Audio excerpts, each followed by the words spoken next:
Hey, welcome back. How are you guys doing? So, today we have a very special guest. We have Sarah, who has just got into her D2 as a foreign trained dentist advanced standing program at University of Pacific, Arthur Dugoni. Without any ado, I'm going to add her in and we can start chit chatting. Hey, how are you, Sarah? Hi, how are you? I'm very good. Thank you for coming in. It's always a pleasure. Thank you for having me. And hello, everybody. So those who do not know you, I just want to say that Sarah also has a really great YouTube channel. Goes with Sarah Explores Dentistry. Is that correct? Did I say it Yes, right? yes. And I really like your content. It's very specific. It's very like useful. I Thank like you. that, you're not just making content just for the sake of content, but you're actually putting useful information out there. And with all the wrong information, I think we need more people like you who Thank you. actually put it the positive thing and positive message out there for everybody who's applying and doing all this application tedious process. So thank you very much for that. Thank you so much. It's nice to hear like your feedback. Of course, of course. So, those who do not know you, would you like to just kind of introduce yourself, where you actually from, and how when did you started this dental journey? Yes. So my name is Sarah, and I am a foreign trained dentist from Iraq, and I graduated from Iraq and practiced in my home country for a year. And then I moved to the US. Just like most of you guys, I've had my share of ups and downs during this whole process of applying to dental school. And I finally got in last year to University of the Pacific. I have a YouTube channel, and actually, the main cause for my YouTube channel is just to share information because back then, when I was applying, I started applying 4 years ago. So, this is my third cycle. I did not have any information. And when I was looking for information, it was hard to actually like get anything, and there was so many misleading information. So that was one of the reasons why I had this like YouTube channel. And yeah, I'm happy to be here. Fantastic. Now, Sarah, you said you got into the Arthur University of Pacific. First of all, congratulations. This is Thank awesome. you. Are, Thank you. when do you start? Next week. So I start in July, actually, July 6th. Oh, okay, perfect. Oh, I Yeah, cannot believe like July is actually next week. I know. Uh, we're all almost like halfway there in the Yeah. 2021 craziness. Uh, Yes. now tell us like how many schools did you apply? So I applied for any school that I can apply to actually. I think so because Yeah. I'm not a permanent resident, I was not allowed to like apply to all schools. So I think I ended up applying to 10 the first cycle and maybe like eight or seven, eight maybe second cycle, seven third cycle. So I just started to decrease the number of schools because I knew what they were looking for. So I was like, oh, the school will not accept me. I should just avoid applying to it.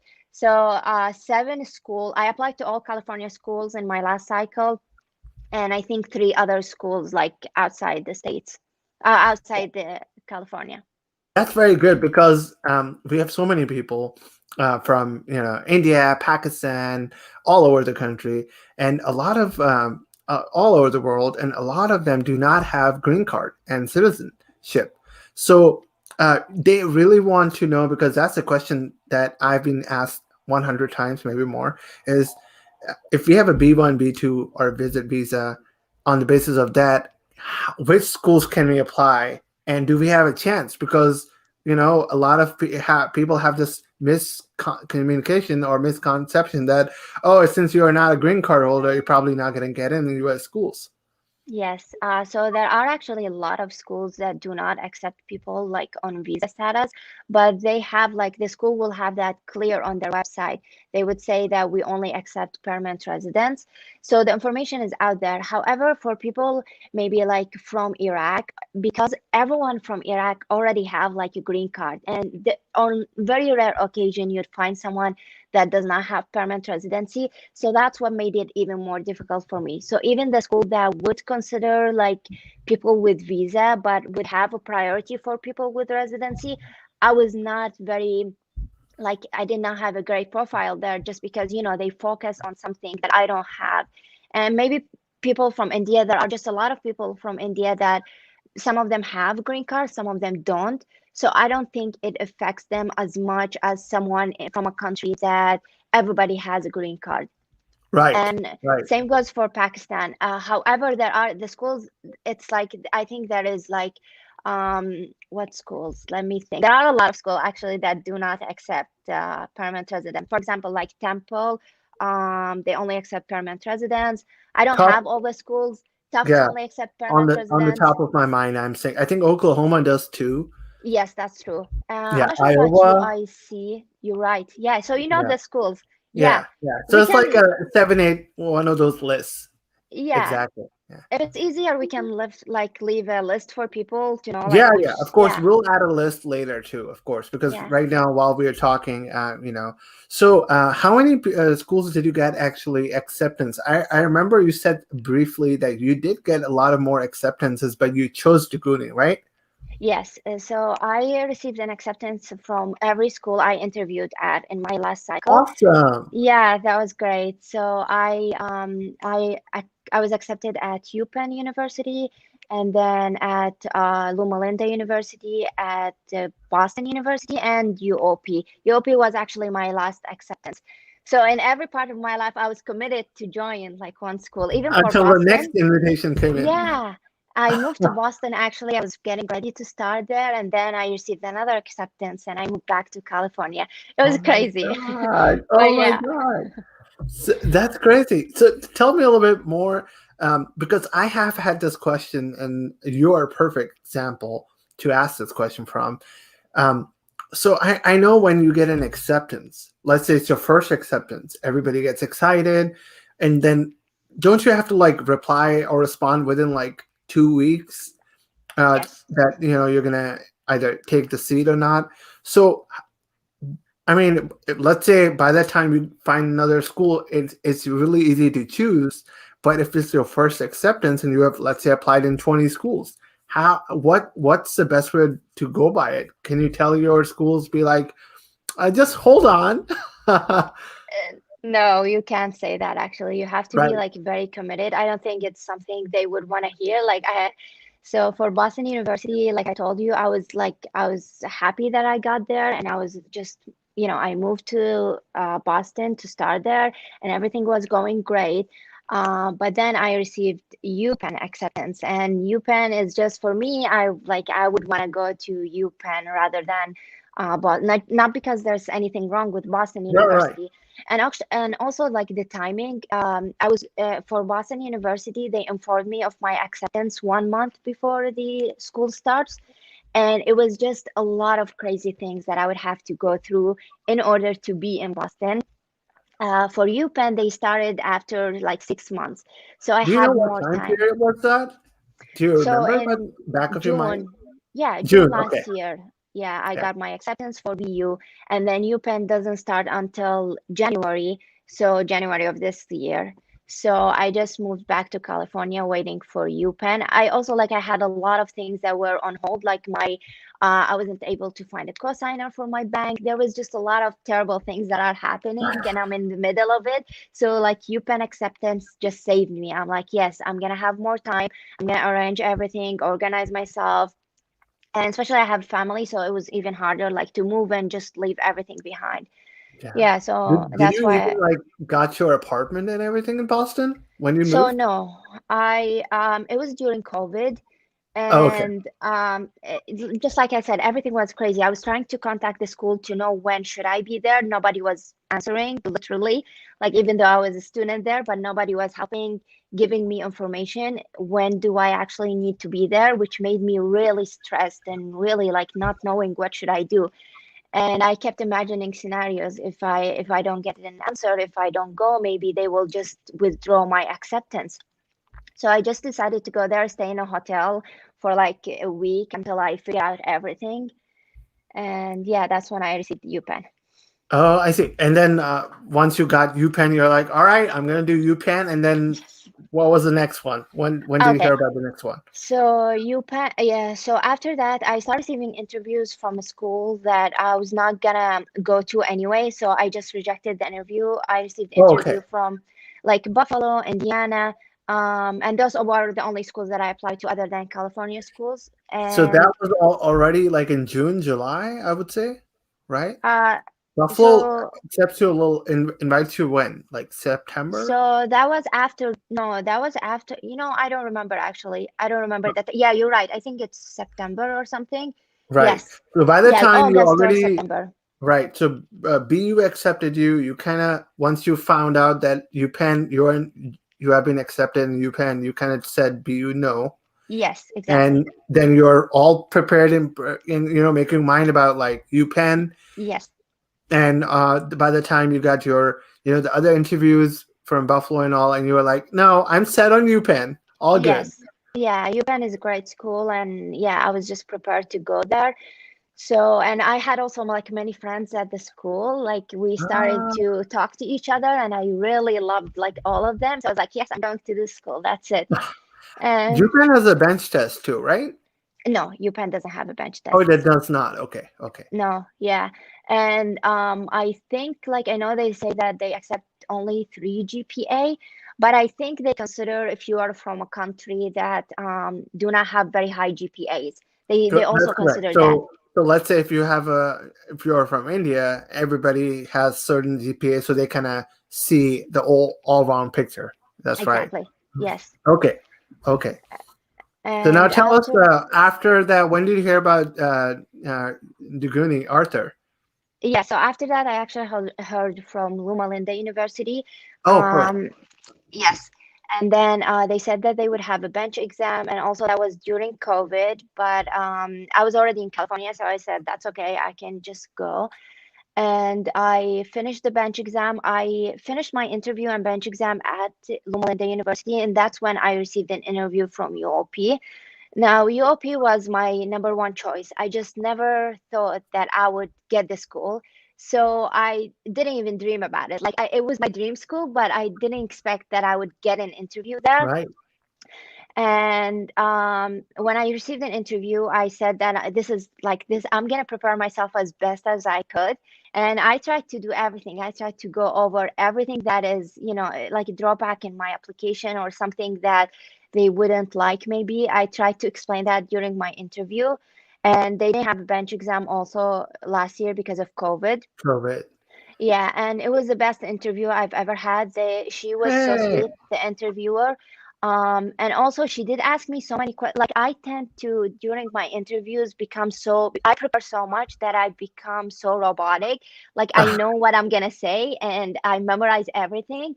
So it's really bad. You shouldn't do that. But it's just like a habit because I prepare so much.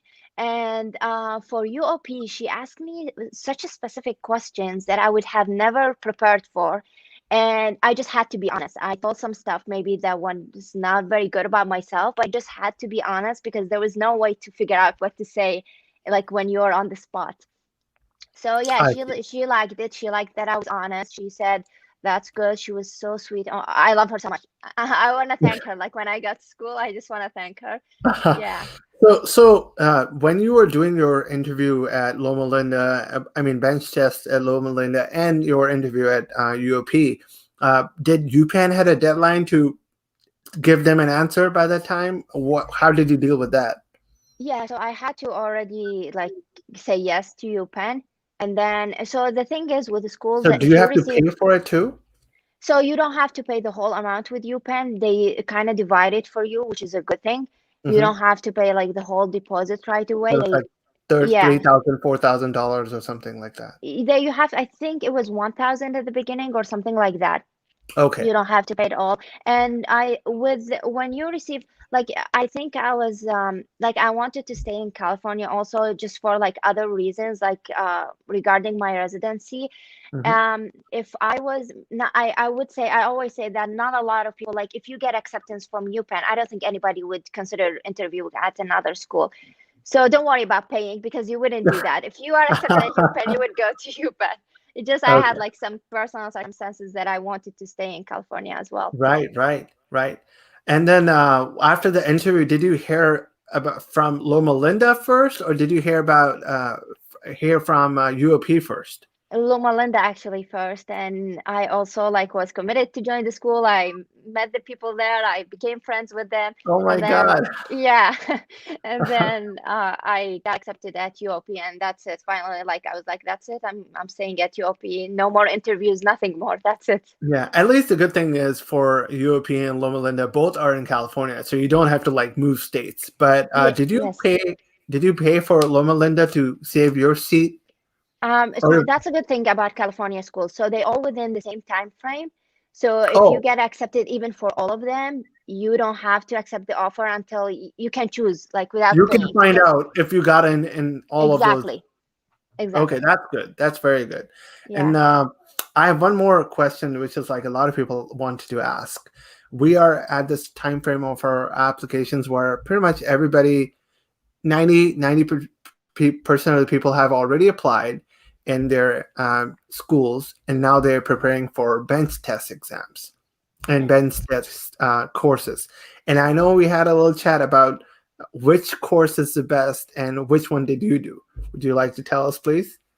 Yes. So if you were asking me Yes. personally, don't go Uh-huh. for anyone other than Stevenson. So yeah, Stevenson Dental Solutions is the best. I just like I said, I went through a lot during applying, and like the only person that was able to get me back to apply to schools and get me back to actually get accepted is the course, Stevenson Dental Solutions, the 1 week course. They teach you everything. You will have a great idea about not just like dentistry wise, you'll have a great idea what you are preparing for, what our schools are looking for, how are they gonna judge your work. You Oh, even really? learn how you would critique your own work just like any Mhm. other admission committee would do. So that's Oh, brilliant. He teaches you about like other people's mistakes. You get to watch like all of the other people work, and it makes you learn a lot from them. Maybe it's something you didn't do, like a mistake you didn't do while practicing there, but then after going back home you practice and you do the mistake. It's really hard, like if you're practicing by yourself, when you're doing the mistake it's really hard to fix it and to know how to fix it if you haven't been taught to do that. So right. that's what he teaches you. He teaches you to be the best. After the course, even if your hand skills were not the best, but at least you know what to do to be the best. You know what to That's do good. to be more That's good. competitive. Yes. So So, I so would recommend him. thank you, thank you. And so, did you say that they give you a recording so when you go back home and you kind of have some questions or think about it? Because of course, at that time, when you're going through the whole course, you forget some things, and Exactly. some mistakes maybe your classmates do, and later you're thinking about it like, oh, you know what? I think Dr. Steven did say something about it, but let me just quickly go on. Is that a CD or it's like an online account where you go in, and how does it work? So after you finish the course, they send you a link with an application or something, and then you click on that link and you have all the videos that were recorded during I your see. course. Yeah, Gotcha. so you'll get to see everything, prepare again, and they even give you like lectures and stuff that was not even available, like not even during your course, but other lectures that he has, Oh, like Dr. additional Stevenson ones. has. Awesome. Yes. And a lot of courses are like, you do a 3 day, 4 day course, and after that, you're kind of, you're done, and now you're gone. And uh, so I also like what you said earlier, which I want our viewers to know that too, that you also kind of contacted them later when you were home, and they actually Yes. responded, and they were really nice to you. Is that true? Yes, one of the big things about the like the institute is they don't just support you clinically and just teach you. They also stay like they give you a great emotional support even after your bench exam course. So whenever I needed help, not even like you're saying before the course, yes, I wanted to ask about if they have a spot available, and they made sure that I have spot available even though they were full. But even after the course, whenever I have an interview, I would contact Savvy. Savvy is like with Dr. Stevenson. And then I would contact her and tell her, hey, I received an interview. What should I do? And even though you can't imagine how much busy they are and how many Yeah. students they have, she would never forget you. She would always Oh remember your wow. name. She would always talk to you like you are like a family. They are so sweet. It's a really great environment to be in. Awesome. Thank you very much. This is great information because a lot of people are asking which course should we do and which ones to go for. So Um, so go for just one thing, it. Hmm. sorry. Of course. A lot of people compare Duggins with Stevenson in essence that Dr. Duggins has a 2 weeks course and Dr. Stevenson has 1 week course. 1 week is not enough, 2 weeks is enough, and then you get an additional week with Dr. Duggan. So from my experience, I just want to say that 1 week is really enough to get you into, yeah, like knowing what you want. I don't think it would matter 2 weeks or 1 week. So if you're drawing back from Dr. Stevenson just because he has 1 week course, it's a perfect course, even if it's for 1 week only. Sorry That's about the good. noises. No, no, you're totally fine. That's actually what I like to. They had a 7-day course first, but that was sold out. And then there was a 4-day one. And I was thinking about, like, I don't know if 4 days is going to be enough. And they just changed it to another 7-day course, which I am pretty sure I'm going to take. Good. Um, Actually, last year, you were saying about the 7-day course. Last year, why I wanted to go to Stevenson. I tried them for 1 day in my second cycle when I didn't receive any acceptances. mhm. And it was only 1 day course. And in the 1 day, I have learned so much that I was like, oh my God, how can someone learn that much in 1 day? What happens in their 7 days course? So If that's you why do I a 7-day, joined. exactly. Yeah. So that's why I joined the 7 days. Oh, very good, very good, awesome, awesome. Well, that was very thoughtful. I really appreciate it. I have another question from one of our viewers. They're asking, especially from you, because they have seen your videos about it. So the question is, they have not done TOEFL yet. Okay. Should they wait for their TOEFL exam to come in and then they work on their application, or should they get going right away? So it depends on which schools they want to apply to. There are some Mhm. schools that are on rolling basis, and if you want to apply, if you don't apply early, that's it. You're not gonna get invited. Now, there are some people that would come and tell you, hey, I applied at the late May and I still got invited. Yes, that happens, but on rare occasion it happens, and it happens if you have like a massive, great profile and an amazing personal statement, all of that. So if you're just an average or just a bit above the average, I would say if it's a school on rolling basis and just take the TOEFL as like fast as you could, apply to that school, and then you can approve yourself like while at the time before their deadline. So maybe if you have like if you let's say apply to UPenn and you had a score that is maybe let's say 95. You apply to UPenn in when does it start? In March. In March, keep going with your TOEFL, keep taking So TOEFL, keep even improving. Yeah. approve it and send that to them. They would Okay. appreciate that you're still working on your TOEFL, even though you Right. have applied.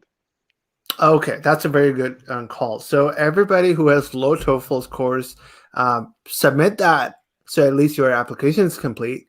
But then keep working on it, get another date, and then as soon as you get improved score, just send them right away. The schools will Yes, love it. yes, One more thing that I want to ask is Casper test. I know you have given Casper. I just gave it like 4 days ago. I'm so happy that I watched your video before I gave my test because I, okay. I, I was told the same thing where, oh, you don't have to study for it. You don't have to worry. It's like an ethics test. Just go and be yourself. And then I watched your video, which all of those who have not seen her channel, I'm gonna post a link. So please go ahead and go subscribe. She has very useful information out there for us. And I love how Sarah was like, because somebody told Sarah the same thing that, hey, don't worry about it, don't prepare it. And then she prepared and she was so happy that she did. And I was so happy that I listened to her and I bought that book that, in that $200. I got it on Kindle too. It was instant and I read it Yes, that same night. I also watched some other YouTube videos, and I also did the practice test and had Awesome. enough time. So that helped me a lot when I actually did my Casper. I'm so glad that I was practicing. I knew exactly what kind of, how they're tricking you, what they're actually throwing at you, but what they actually want to come out of this question, like empathy. Do you really care about the person or not? Are you just jumping into conclusions? All that kind of Exactly. stuff. So Yeah. tell me a little bit about your experience and someone who has Casper coming. What should they do? Yeah, so for Casper test, like you said, it's a really not good idea not to prepare. Yes, you may be a great person and you can talk easily, but the thing is, you only have 5 minutes to answer three questions.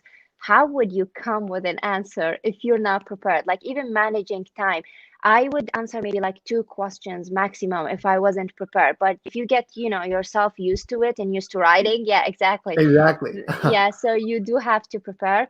I think Casper Test is like a fun exam. It wasn't annoying at all, not like TOEFL where you end up talking by yourself or trying to figure out like what to say. But Yeah. for Casper, as long as you know what they need to know from you and what they need to hear from you, then you should be good. It doesn't matter what your answer will be.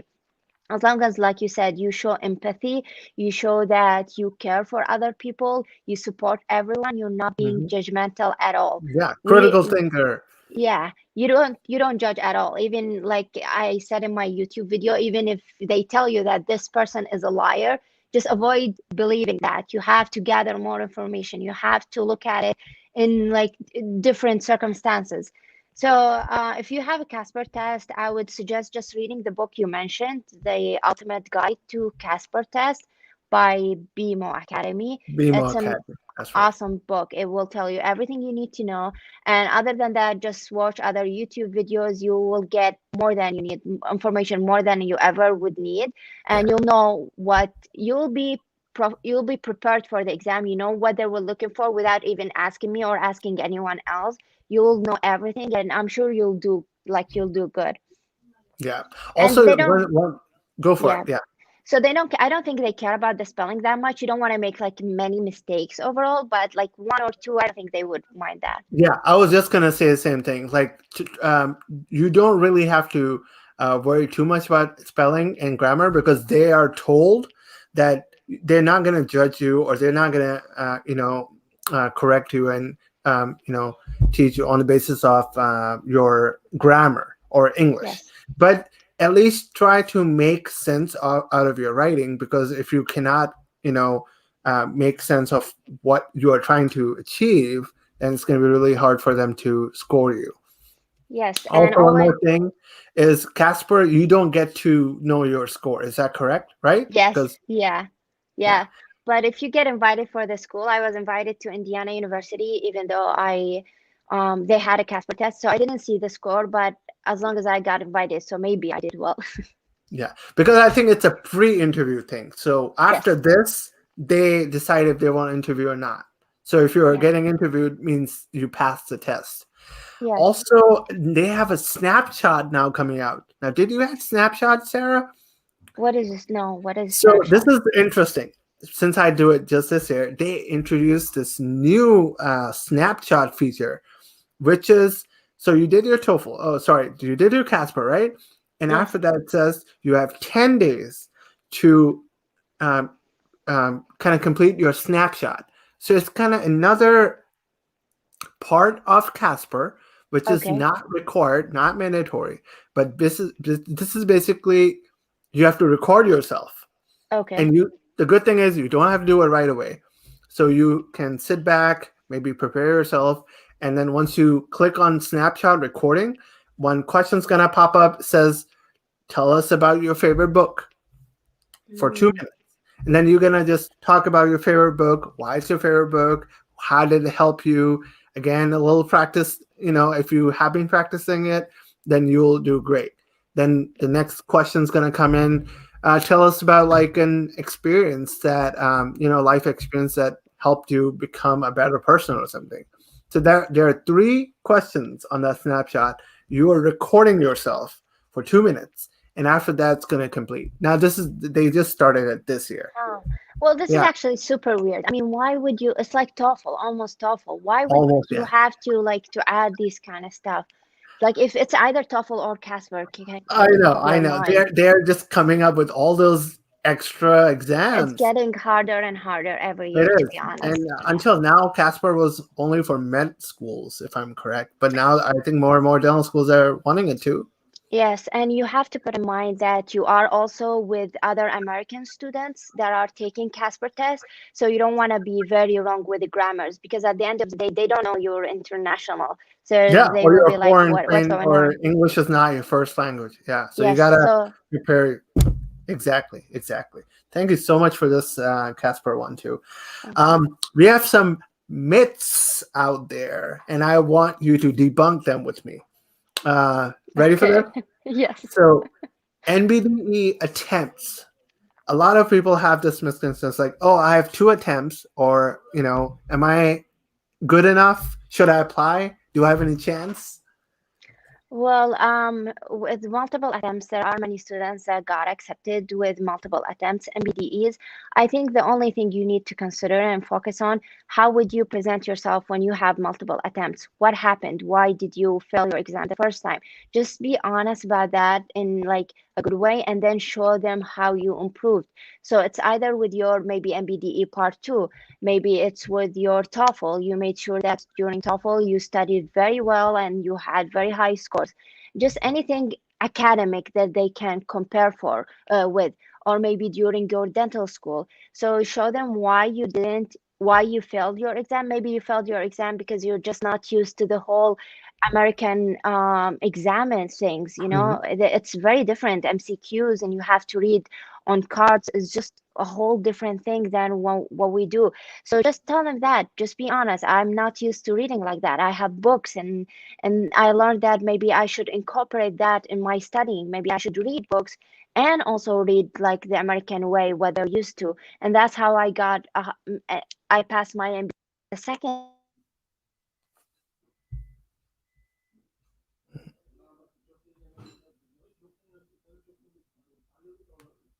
We, I don't think we can hear you. Sorry.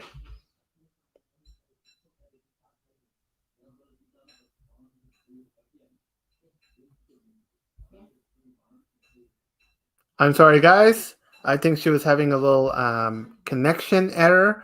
So by the time she fixes it, I'm gonna take a little chat away here to continue. So what she was trying to say is, it does not matter if you have enough NBD attempts or not, because in the end of the day, your whole profile matters. Uh, I know so many people who are in the dental school, who are in their prospective residency programs, who had more than one NBD attempts. It's not if you got an attempt; it's what you did after. As long as you explain your admission committee that, hey, I had this attempt, and but after this, how did I work with it? Did I improve? How did I improve my profile? That's all that matters. Give me 1 second. Let's see if Sarah is back or not.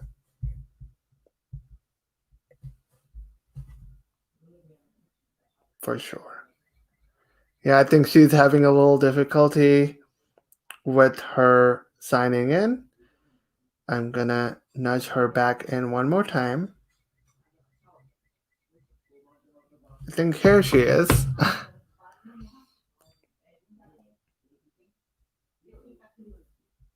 I'm gonna hide this hair.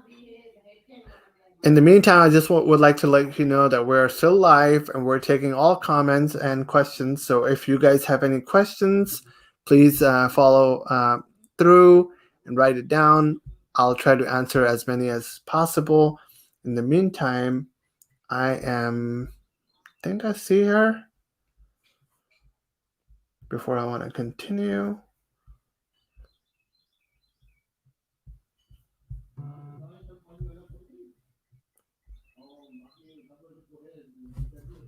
Join in.